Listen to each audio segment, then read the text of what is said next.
so good. How are you? Good, good. All right. This is amazing. I'm going to start, if it's okay, by sharing some of the effusive praise that has been said over the past few months about 50 Words for Rain, which is Asha's book. What a cover. Kristen Hanna called it an assured, confident debut by a talented new author. Publishers Weekly said it's an epic, twisty debut, sometimes bleak, sometimes hopeful. Lemmie's heartbreaking story of familial obligations packs an emotional wallop.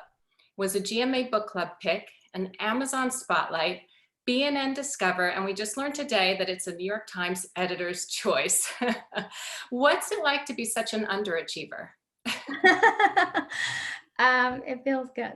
How are you doing? I mean, this is huge what's going on and what you've accomplished so far. And may I point out that you are 26 years old. How have the past couple of days been for you? And what was it like to find out that you were a GMA book club pick and a New York Times editor's choice? It's been really surreal. I found out about GMA in June, and I might add that you were also a GMA pick for Right, August. back to back, We very. got them back to back, which is just eerie, but very cool. And it's been a wonderful experience so far, and I just feel very lucky. Yay. Well, why don't you start by just telling us a little about the novel? What's it about? So 50 Words for Rain is a historical fiction. It's a coming of age story about Noriko, who is the daughter of, she's born of an affair between a married Japanese aristocratic woman and an African American soldier. She is abandoned by her mother when she's only 8, and she's left to be brought up by her maternal grandparents.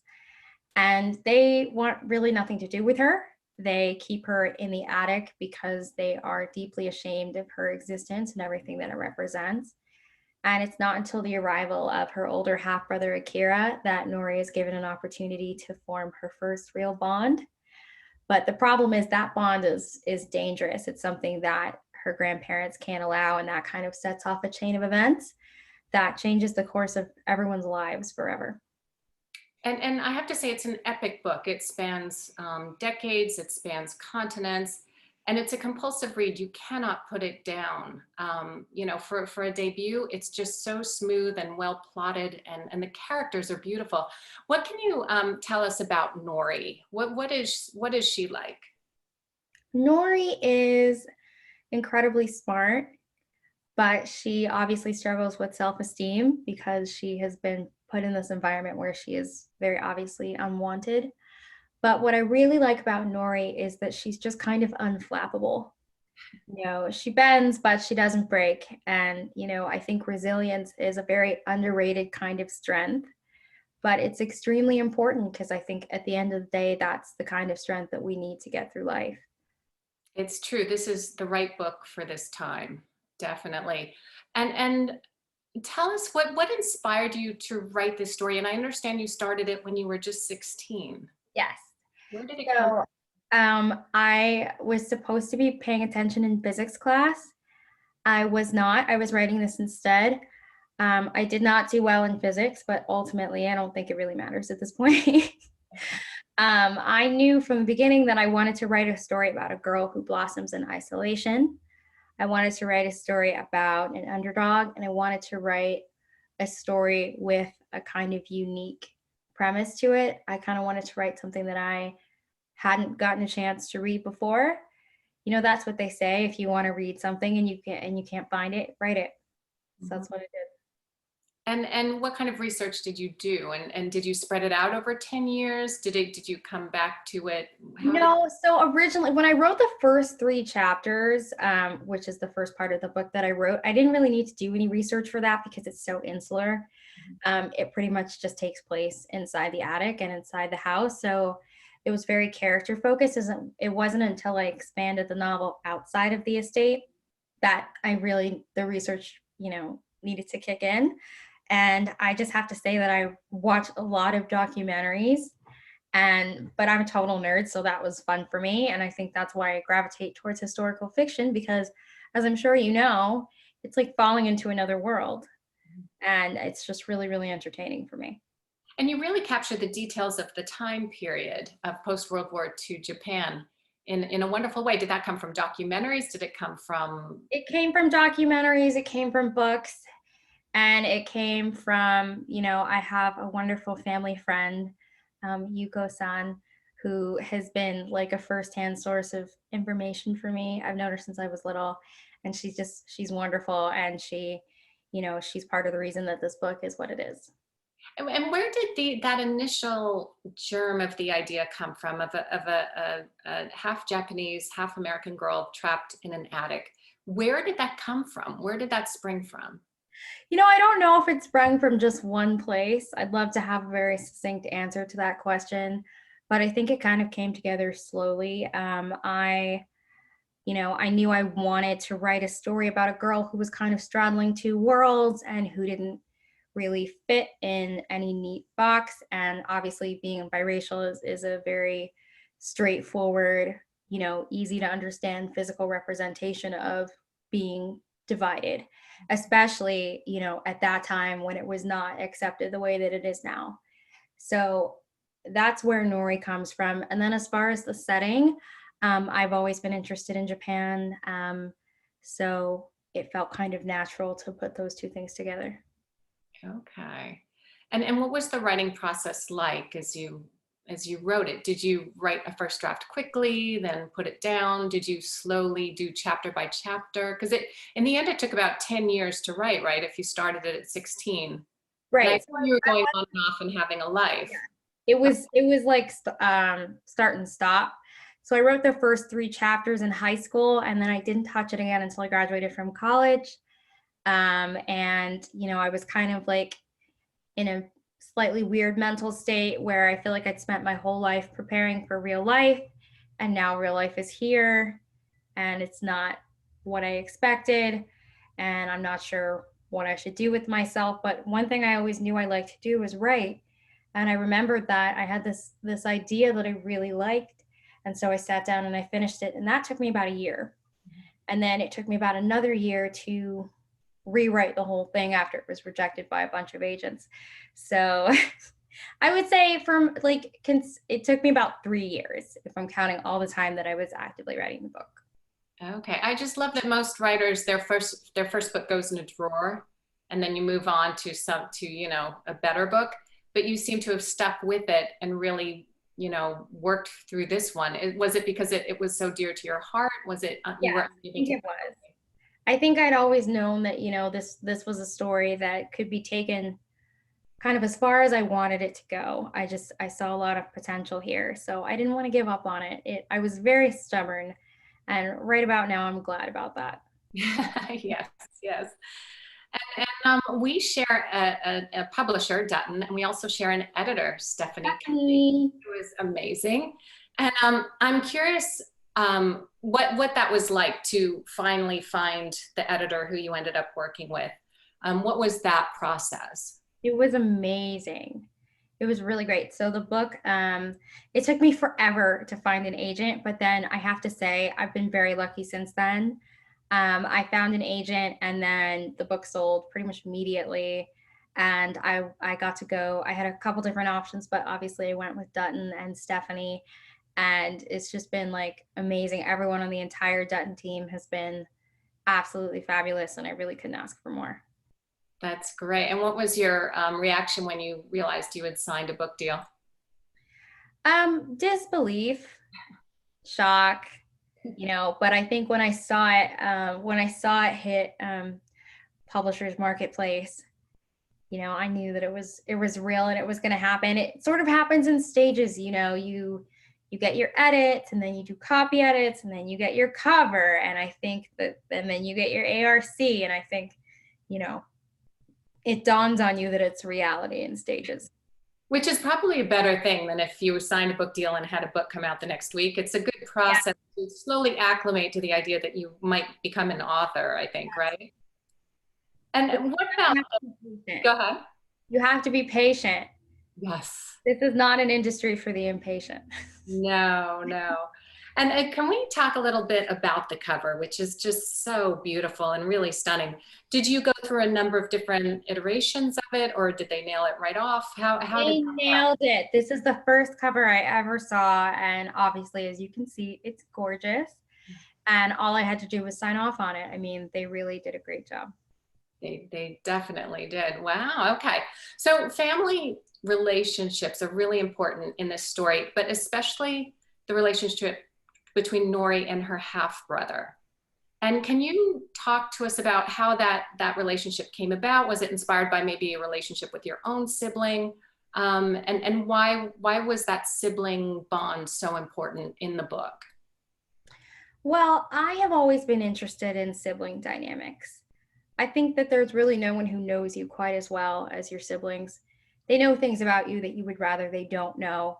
You know, they'll never let you live anything down. No matter how high you rise in your life, your sibling will always be there to remind you about that time you ate too much candy and you puked all over the floor. That's kind of what they're for. They keep you humble. So when I thought of Nori, the second character I thought of was Akira. So I knew I wanted to have someone who was kind of in juxtaposition to her as far as his position in the world versus her position in the world. But I also wanted them to have a common thread. And that's how I came up with the idea of her having an older half brother. And he's kind of her protector. You know, he's a flawed character himself, but I think at the end of the day, you know, their dynamic is the heart of this book. It really is, and you really capture the complications of it, of the kind of push-pull between a sibling and what that's like, and how a relationship can change and be really, really strong, and then just fall apart if someone says the wrong thing. And do you have siblings? I do. I have a little brother. Ah, okay. Okay. And also music, I know, plays a big part in the book. They're both musicians. Do you have a musical background? Yes, very much so. I'm a massive, massive classical music nerd. Always have been. So I was in everything in school. I did voice, I did orchestra, I did band, I did ballet, which was a giant mistake because I'm very bad at it. But you know, I did everything, and you know, I'm so glad. I'm so sad that they shut down Broadway because, you know, when I was living in New York, that was one of my favorite things to do was see if I could find cheap tickets to Broadway shows. I know. Hopefully it will be back, right? I hope so. Oh, I know. How has your quarantine life been? How have you been holding up? It's okay. You know, I found out that you can stream operas from the Met online now. So I've been doing a lot of that. Great. And there's some really good theater going on too, which is kind of cool. Yes. So yeah, it's not quite the same Zoom versus live, but we'll take what we can get. And so Exactly. both these characters play violin in the book. Do you play violin? Is that one of your instruments? Not as well, not nearly as well as either of these two characters, but I did study it, yes. Okay. You can feel that because you get the sense of the frustration of learning, of those early stages of learning. It's hard. It's a lot harder than it looks. And when you were in college, did you study in creative writing? What did you do? Yeah. So I was an English major, and it was definitely, I think, the only major that I ever seriously considered, because you know, I just always like to read and I always like to write. So it was definitely always going to be an English major. Okay. And do you speak Japanese? What you know? Ah, when did you learn and how did you learn? Well, I'm still learning, full disclosure. I'm still learning. I was actually supposed to be there during a program. I was supposed to leave in April, so right as coronavirus hit. So I wasn't able to go, but I'm hoping I can go next year. Um, Learning a language is like a lifelong thing. So I would hopefully like to keep studying, but I started probably when I was about 12 Okay. In school or outside of school? in school. Okay. Huh. And have you been to Japan before then? Yeah, I have, but I haven't had a chance to go back because of Yeah. Corona. Yeah. Did you go to Japan as part of the research for the book or? No, this was a long time ago. Okay. Huh. And what about post World War II Japan? why did you pick that time and place? What was it about that era? And we're kind of talking the 50s, right? Yes. 40s, 50s. Um, what was it about that appealed to you? Well, I've read a lot of books around World War II, and I just can't help but be impressed every time at what a catalyst for change it was. World War One obviously changed a lot of things. And, I feel like the systems that started crumbling around World War One, by the end of World War II, they were just decimated. I mean, a lot of historians consider it like kind of the beginning of the modern era. Things really changed after that. And, when I was thinking about wanting to tell a story about a family in turmoil, I couldn't really think of a better place to set it than in a historical era with like really unprecedented change. And a country that had been devastated. Yes, absolutely. Yeah. Okay.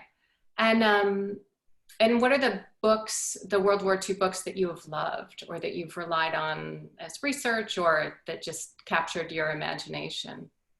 Well, I have read Memoirs of a Geisha, which is a beautiful book. And then I've also read, oh my goodness, what haven't I read? It's almost too many to name. But I really prefer books that center on female characters for some reason. I think because women for so often were left out of the history books. But I think that's a good way to kind of get a different take on the world because women were kind of more in the background. It's kind of like if you want to know what really goes on, ask a servant because people aren't paying any attention to them. So they see more and they perceive more. Yeah, and I loved how you have certain point of view that switches in the book from Nori to various people who are behind the scenes observing it. Did it start out like that? Because it definitely deepens the story and the character. And I'm wondering if that you started out writing just Nori's story, or did you add them in later, or did you always know you wanted these different points of view? And they're not major ones. They kind of step in and step out very lightly. So I kind of actually didn't know that I was going to do that. So it came about was that I knew Nori's perspective was going to have to be kind of limited just because there's things she's a child, when the book starts. So there's things that she realistically wouldn't know and wouldn't be able to understand. So in order to get the reader to have a more rounded view of all the different angles of the story, that's kind of how those other perspectives came about. Okay, you do it beautifully, and each one's very individual. They each stand out. I Um, try to empathize with all of my characters, at least while I'm writing them. all of them, even All of them. All of them. no, she is. And we'll talk a little bit about her later. But she's a fully formed character, the grandmother. In fact, can you give a little background about this grandmother who's keeping her granddaughter in the attic for everybody Sure, listening? absolutely. Let me just hit the light really fast. It is dark in there, isn't there? All right. Here we go. So there we go. So yes, Yuko is very much a product of her time. She's not meant to be liked really so much as she's meant to well, yes, she's the main antagonist in the story, but I also didn't want to cop out and just make her, evil. She feels like she has a responsibility, more than a responsibility. She feels like she has a divine calling to make sure that her family stays on top, even though the world is topsy-turvy. And if, you know, abusing her granddaughter is what she has to do, then that's what she's going to do. They say there's nothing more dangerous than a true believer. That's right. And a true believer in crisis, Yes. who's pushed to the brink. And so she's part of the kind of organization through the emperor, just the old traditional ways, Yeah. and is very, very wealthy and has all the power in the world. Yeah. And Nori has none. No, she doesn't. Poor thing. Can you talk a little about this spectacular opening of the book and where that idea came from? Well, this was the first scene that I wrote, was the scene where Nori is first dropped off in front of her grandparents' estate. And I kind of knew from the beginning that the mother was going to abandon her. So I figured, well, what better place to start? You know, we kind of start her immediately in crisis, and then we get an opportunity to look back and find out more about what happened with her mother and, you know, all of the events that kind of led up to that day. It's like a literary soap opera, the way you've written it. I mean, it's an amazing read that draws you in. At the same time, there's so many beautiful images and really deep characters. It's really the perfect book. You've done it. And can you talk a little bit about the themes that are in the novel? So the main theme I would say is identity. You know, everybody, Yuko would prefer everyone to stay in their lane as far as she's concerned, and she would prefer that there be no mixing and no commingling. But of course, life is not that simple, and we are more than just, you know, our race or our gender or our, you know, our arbitrarily assigned status at birth. So, you know, I think when Nori and Akira develop a bond just based off of the fact that they happen to like each other, that kind of makes her head explode. And then of course there's hope, and there's resilience, and there's love, because I do think in a way this is a love story. It's just not a romantic love story. You know, it's about the love between a brother and a sister.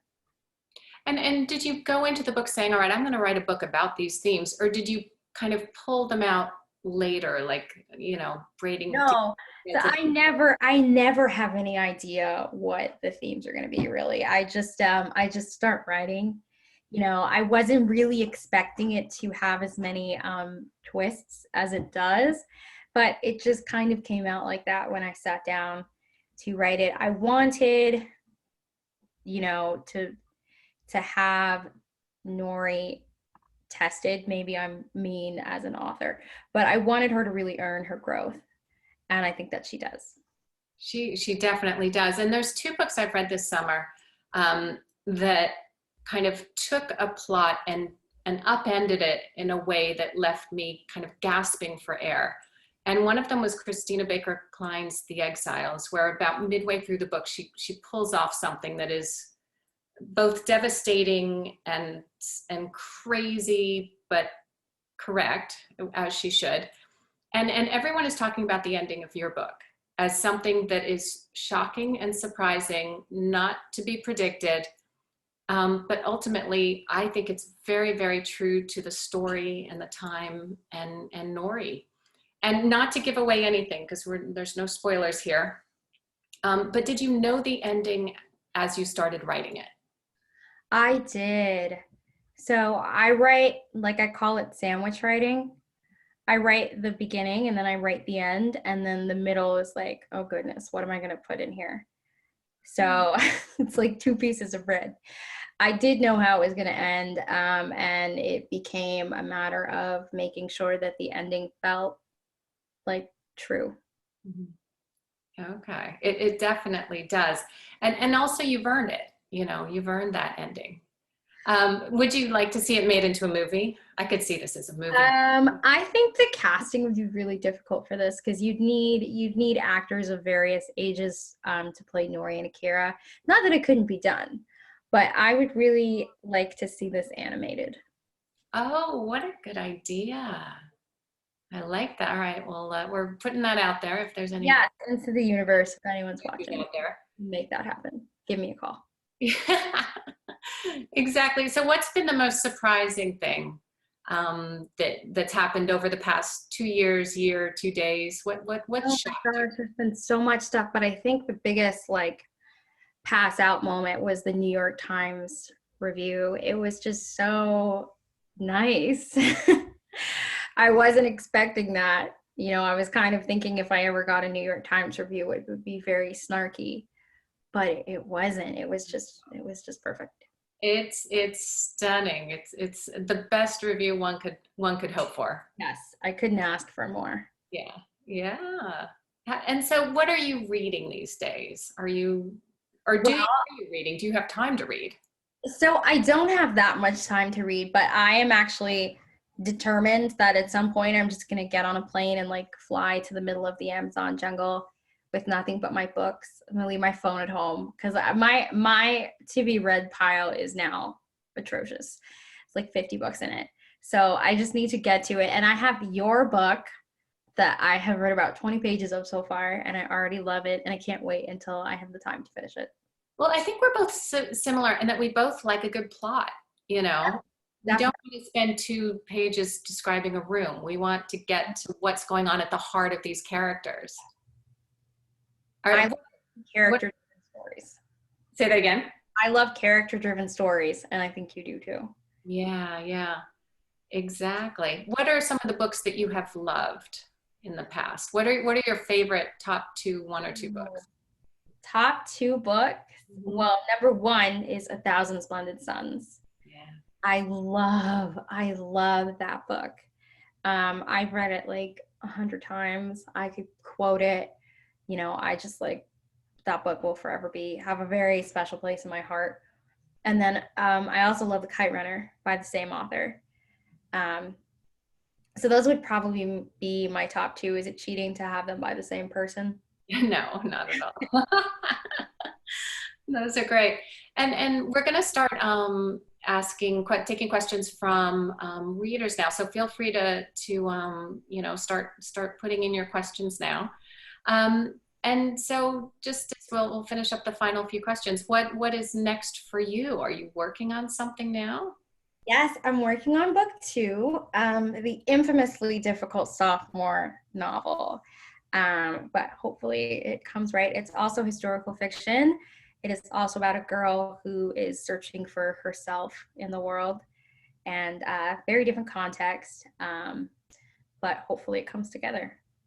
Nice. It's great that you've started writing it already, especially with all this acclaim, because there's nothing more grounding than going back to a draft of a No, it's so humbling. You'll never get a big head as long as you keep writing because you'll forever get to feel like you have no idea what you're doing. And I was listening to an interview with Laura Linney, who was talking about acting, but it really was true for writing as well, where she said, every role, every time, and for us, it's every book, there's a level of discomfort that you just have to push through. Yes, it will pass. It'll Mhm. come together in the end. Yes, yes, exactly. And your character is just, Nori, is so heartbreaking. For you growing up, did you find a similar kind of heartbreak in some way, or was there something that became the kernel for this book? I was definitely kind of a lonely kid. Yeah, I was just a lot weird, very, very weird. But I had books and I had music and I developed a very active imagination. So I would say that things ultimately worked out for the best. Yes, the weirdos tend to rule the world in the end, which, Absolutely, right? I wouldn't change it. Well, great. Well, why don't we take some questions? Let's start with what character was the hardest to write? Ooh, Will. Can you explain a little bit who he is without giving up too much?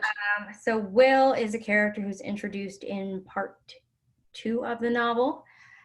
He is a friend of Akira's, who Akira brings back with him from Paris. And without saying too much, he is not what he seems. And I detest him. But when I was writing him, I didn't detest him. I empathized with him. And that was hard for me to do. Yeah, yeah, you have to find that thing that drives him and where it comes from. Yes. And is it a place of vulnerability, which is when it's a character who doesn't come off as vulnerable, is but that is the key. And Stephanie writes, congrats on your debut. Did you ever imagine that it would be this successful? No, it's only been out for a day. So I don't know if we can call it successful just yet, but I never imagined any of this and I'm very, very honored.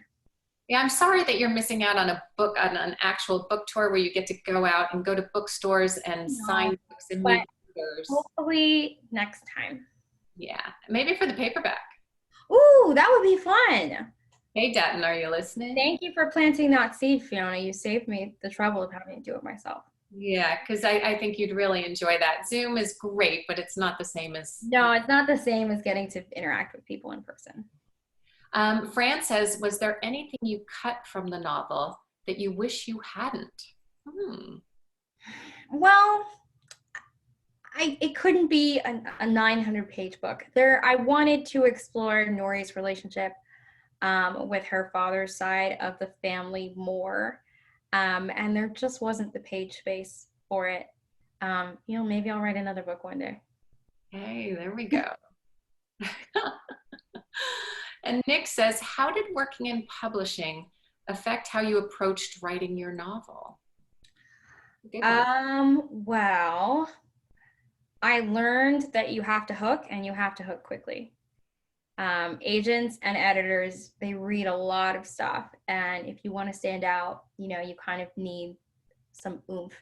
So I think it helped me realize that, pretty sentences in which nothing happens are not going to cut it. That should be a quote, by the way. I love that. You need to give them a reason to keep turning the page, because I got to tell you, they're busy people and they just as soon go to lunch. So you have to keep them reading. That's right. What did you do in publishing? What was your role? So I worked, my first internship was at a literary agency, and then I went on to work as an editorial assistant. And, I think I just kind of learned to stop using so many adverbs because they're going to get deleted anyway. And these are things that it's good to learn early on. So you got an early start. And Mrs. says, I started this book yesterday and am loving it. The book is about love, loss, and so much more to me so far. What do you want your readers to take from this book? Well, I hope that we just give each other a little bit more grace as people.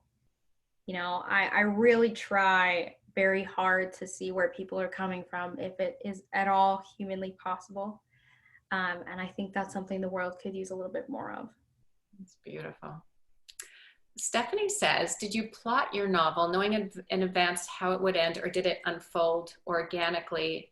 Oh, and these are actually dupes. And the other one was which character was the hardest to write, which we covered. But you've already mentioned that you did plot out. You knew the beginning and the end. Yes. And then you had to fiddle with the middle. Yes. Okay. Michelle says, how do you consume books? Physical copies, audiobooks, or e-reader? Physical copies. There's really no replacement. Like I like to hold that book in my hand and stick it on my, the done end of my bookshelf when I'm finished with it. I'm pretty methodical about it. Yeah, I'm with you there. There's nothing like it. In this COVID world, I find there's a lot more. If you're getting books to blurb, which you will be getting, just wait. They're all coming by digital galleys, and it's just not the same thing. No, it's not. No, it's not. But I do have some ebooks. Like when I travel, if I have to get on a plane or a train, it's much easier to just take a Kindle or an iPad. So they definitely have their use for me. And are there any bookstores that you really love? Do you have any indie favorites? So I used to go to Shakespeare and Company on 81st Street all the time when I was living on the Upper West Side, and then also the big Barnes and Noble where you did your book release last year. So I love pretty much any bookstore. It doesn't take very much to get me, as long as you have books inside. I'm there. That is true. And Aida says, are there any writers who influenced your writing? Yes. I really, really like Khaled Hosseini a lot. And I really love the way that he makes you feel with his characters. It is just impossible not to feel what they're feeling. And even if your heart is lying on the floor in 10 million pieces, you have to turn the page because you still hope that it'll get put back together. So I definitely think that influenced me. And then, I read I mean, I read a lot growing up. It would be impossible to properly credit everyone who has influenced me because there's been just so much mass consumption. But, I definitely try to be at least a little bit original. What's your favorite childhood book? Oh my goodness. Um, Probably The Lion, the Witch, and the Wardrobe. I can Probably see that. I can see that as an influence. Yes. I was obsessed. My cat is named Aslan. Okay. Yes. That's perfect. All right. So here's another one from Mary. Could you imagine writing about the pandemic? She's asking either of us. And we're both historical fiction. So what's your thought? No, I don't want to relive this.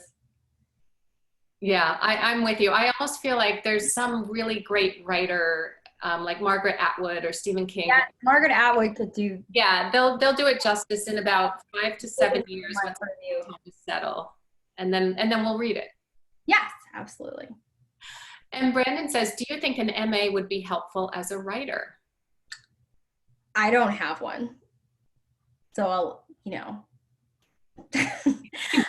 always planned on getting one, but then I was kind of burned out once I finished my BA, and it just kind of, I kind of went straight into the book. But if it hadn't have worked, I definitely probably would have gone on to pursue one, and I can't imagine it would have hurt. Probably only could have helped. Yeah, part of me the other day I was talking to my boyfriend and saying that, wouldn't it be great to go and audit an MA course just to read all the books that they're reading and have them assigned.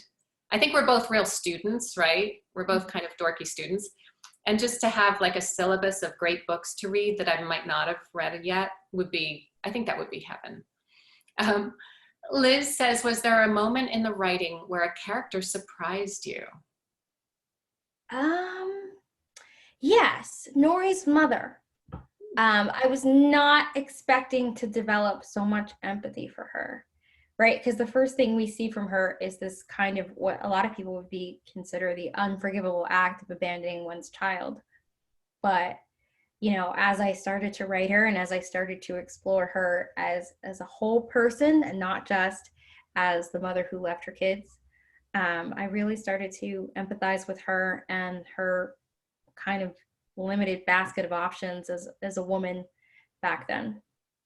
And did you do deep character studies on the main characters or did you not? Not really. No, I kind of I'm really like a fly by night kind of writer. I wish I could say that I have all these elaborate plans, but I don't. What was the best comment or advice or help that our mutual editor gave to you in the process? Hmm. The main thing Stephanie did for me was she just helped me have confidence. You can't second guess yourself all the time when you're writing. It's okay for it not to be right. It's okay to have to go back and edit it or delete it entirely, but you just kind of have to keep going. I like that. That's great. Let's see. Congratulations, Asha, Uncle Rob. That's not a question. All right, from Adnan, what advice do you have for aspiring novelists? Do not internalize rejection. Don't do it. You are awesome. And if people don't appreciate your work, keep finding someone who will. That's great. That's a very good one. You mentioned that you had dealt with some early rejections from literary agents. A lot. Okay, and what was that like, and how did you deal with that? Well, really, I was just naive going into it. I didn't know how much rejection the average writer experiences in their life. I had always gotten really good grades in English, and I always had been told I was a good writer. So I was like, oh, maybe this won't be so hard. Wrong. Wrong. It's very hard, and it took me 3 years to get an agent. But Rebecca is awesome, and I really couldn't ask for a better agent. And I just think that honestly, things will happen when they're meant to happen, and you can't force it and you can't rush it because it's all part of the journey. I wouldn't be the writer that I am if I hadn't been rejected for so long. So. And you mentioned that did you make a change to the book before it finally got accepted? Yeah, And So I like that, how do overhauled you adjust it? I overhauled the middle like 3 different times. And each time the responses got more and more and more enthusiastic. And then after the last time I did the overhaul, it was it was it was a highly sought after book. Did you save your rejection letters? I hope you did. Oh, absolutely. I'm petty that way. I have a folder. Because they're very upset right now, I'm guessing. I actually heard from 2 people who rejected me. Oh, Both of them congratulated me though, so that was very, very nice. it's a solid industry in that You way. know, nothing is People personal hear here, and I completely respect people's, Mhm. people's right to not want to represent my work. And so much of it is really clicking with the right people, clicking with your agent, clicking with Dating. your editor, because that's Mhm. what makes it work. Yeah. You need to have a certain amount of shared vision and like professional chemistry. Yes. Yeah. So Mary says, do either of you belong to writing groups where you share your work for critique? I do not. No, I don't either. I know a lot of writers do that. Like crit groups are very popular, but for whatever reason, I just not my thing. Yeah, I have friends who will read it, who will read early copies of it, but Yeah, it's not necessarily a critique group. no, But it's not well organized. I do know people who belong to one and it really helps them, and great writers. Like that's how they get a book done. So I wouldn't discount it. Joseph says, how did you celebrate the review and the release? Well, I'm from Maryland, so what we do here is we have crabs, and I haven't had them yet this weekend, and we Oh, have a bunch of them because they're totally earned, and maybe a cake. I don't know. good, good. I hope. That's wonderful.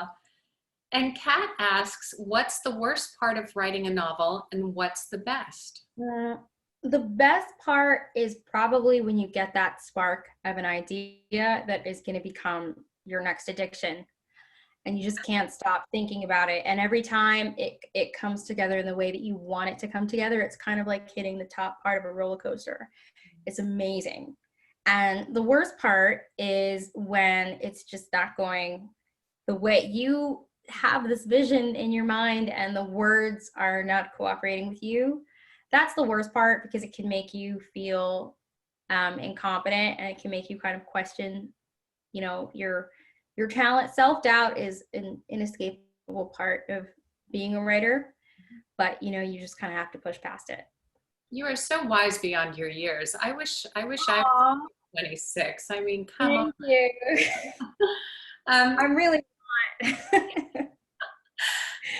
Priscilla, your cousin Priscilla says, not a question, congratulations, fantastic. There's lots of exclamation points there. Thank you.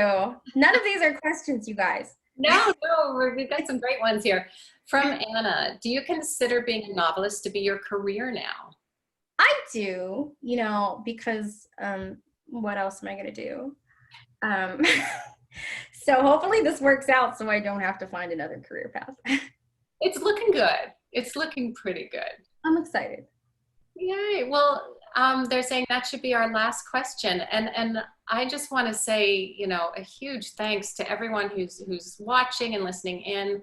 And this is a really special occasion. You have accomplished something that very few authors do on your very first book at the age of 26. And I hope you absolutely enjoy every minute and give yourself a big pat on the back because you deserve it.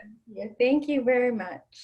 And there's in the chat room, there's a link to where you can buy 50 Words for Rain. Let me hold it up again with a signed book plate. And please, please do. We highly recommend it. And I think the Strand might come back on to wrap things up. Let's see if they do. Yes, I just wanted to say thank you both so much for a fantastic conversation. Asha, thank you for doing your debut with us. We're really honored and very pleased about all of the excellent press, which is equaling some nice book sales. But congratulations. And thank you to everyone who attended. We really appreciate your time and your choice to spend your time with us. So on that note, have a good night and thank you. Thank you everyone for coming. I really appreciate it. Bye, Asha. Bye.